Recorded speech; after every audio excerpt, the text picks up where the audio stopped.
ప్రహ్లాదుడు పూర్వజన్మలో ఎవరు, ఇప్పుడు ఏ రూపంలో ఉన్నారు? పద్మపురాణం సృష్టిఖండంలో పేర్కొన్న విషయాలు.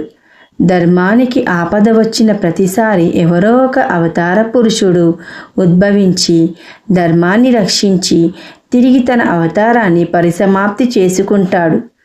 అలా ఇప్పటికీ 3 సార్లు అవతరించి ధర్మస్థాపన చేసిన ఒక మహనీయుడు, భగవతోత్తముడు, శ్రీ మహావిష్ణువుకు అత్యంత ప్రీతిపాత్రుడు అయిన ఒక మహనీయుని గురించి ఈరోజు చెప్పుకుందాం. అది అత్యంత ప్రాచీన కాలం, మేఘవాహన కల్పం నడుస్తున్న సమయం. దక్షిణ భారతదేశంలో శివశర్మ అనే ఒక బ్రాహ్మణుడు ఉండేవాడు. అతడి తల్లిదండ్రులు చాలా వృద్ధులు. వారికి శివశర్మ ఒకడే సంతానం. కానీ శివశర్మకు మోక్షం పొందాలి అనే కోరిక రోజురోజుకు బలపడిపోవడంతో అతడి తన తల్లిదండ్రులను విడిచిపెట్టి హిమాలయాల్లో హరిద్వార్ క్షేత్రానికి చేరుకొని శ్రీ మహావిష్ణువు గురించి తపస్సు చేయడం మొదలుపెట్టాడు. అతడి తల్లిదండ్రులను పట్టించుకునేవారు లేకపోవడంతో వారు తీవ్ర ఇబ్బందులు పడసాగారు. శివశర్మ తపస్సు మొదలుపెట్టిన కొంతకాలానికే శ్రీ మహావిష్ణువు ప్రత్యక్షమై అతన్ని మందలించాడు. ముందు నీవు నీ తల్లిదండ్రుల రుణాన్ని తీర్చుకో, మళ్ళీ నా గురించి తపస్సు చెయ్యి అని ఆదేశించడంతో శివశర్మ తపస్సు చాలించి తన తల్లిదండ్రులను చేరుకొని వారిని సేవించి వారి రుణం తీర్చుకున్నాక మళ్ళీ శ్రీ మహావిష్ణువు గురించి తపస్సు చేయడం మొదలుపెట్టాడు. అప్పుడు శ్రీ మహావిష్ణువు ప్రత్యక్షమై అతడికి వైకుంఠంలో స్థానం ఇచ్చాడు. కానీ శాశ్వత వైకుంఠాన్ని ఇవ్వలేదు. కారణం అతడు తన తల్లిని తండ్రిని విడిచి తన స్వార్థాన్ని చూసుకోవడం. కాబట్టి ఎట్టి పరిస్థితుల్లో తల్లిదండ్రులను విడిచిపెట్టడం చేయకండి. అది భగవంతుడు ఏమాత్రం ఇష్టపడడు. తనను పూజించకపోయినా స్వామి పట్టించుకోడు. కానీ తల్లిదండ్రులను పట్టించుకోని వారిని మాత్రం ఎప్పటికీ క్షమించడు. ప్రతిరోజు తల్లిదండ్రులను నమస్కరించేవాడు ఎట్టి పరిస్థితుల్లో కూడా నరకాన్ని చూడడు అని పద్మపురాణంలో భూమిఖండంలో పితృతీర్థ మహిమలో పేర్కొన్నారు. కృతయుగం ఆరంభం అయ్యింది. కశ్యప మహర్షికి హిరణ్యకశిపుడు, హిరణ్యాక్షుడు అని 2 రాక్షసులు జన్మించి లోకకంటకులు అయ్యారు. వారిలో హిరణ్యాక్షుని శ్రీ మహావిష్ణువు వరాహస్వామి రూపంలో సంహరించగా హిరణ్యకశిపునికి పెద్ద కుమారునిగా ప్రహ్లాదుడు జన్మించాడు.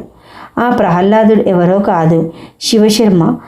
స్వామి ఆజ్ఞతో లీలావతి దేవి గర్భంలో ప్రహ్లాదునిగా జన్మించాడు.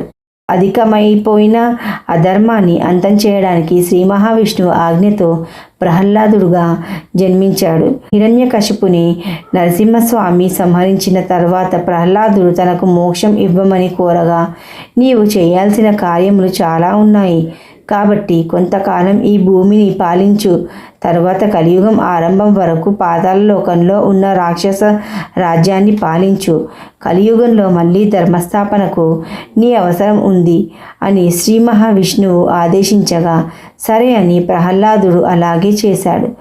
ద్వాపరయుగం పూర్తి అయ్యే వరకు పాతాళ లోకంలో ఉన్న రాక్షసులను పాలించాడు. కలియుగం ఆరంభమై మ్లేచ్ఛ మతాలు ఆవిర్భవించి తమ దురాక్రమణ విధానంతో ప్రపంచం అంతా విస్తరిస్తున్న సమయంలో శృంగేరి పీఠమును అధిష్ఠించిన విద్యారణ్య స్వామివారి ఆశీస్సులతో విజయనగర సామ్రాజ్యం ఏర్పడి దక్షిణ భారతములో ధర్మస్థాపన చేసింది. ఆ విజయనగర చక్రవర్తుల్లో అత్యంత ప్రసిద్ధి పొందిన కృష్ణదేవరాయల వారికి సర్పదోషం వస్తే దోషం నుంచి ఆయన్ని రక్షించి ప్రజల్లో ధైర్యం నింపడం కోసం 700కు పైగా ఆంజనేయ స్వామి వారి ఆలయాలు నిర్మించిన మహనీయుడు వ్యాసరాయల వారు కూడా ప్రహ్లాదుని అవతారమే.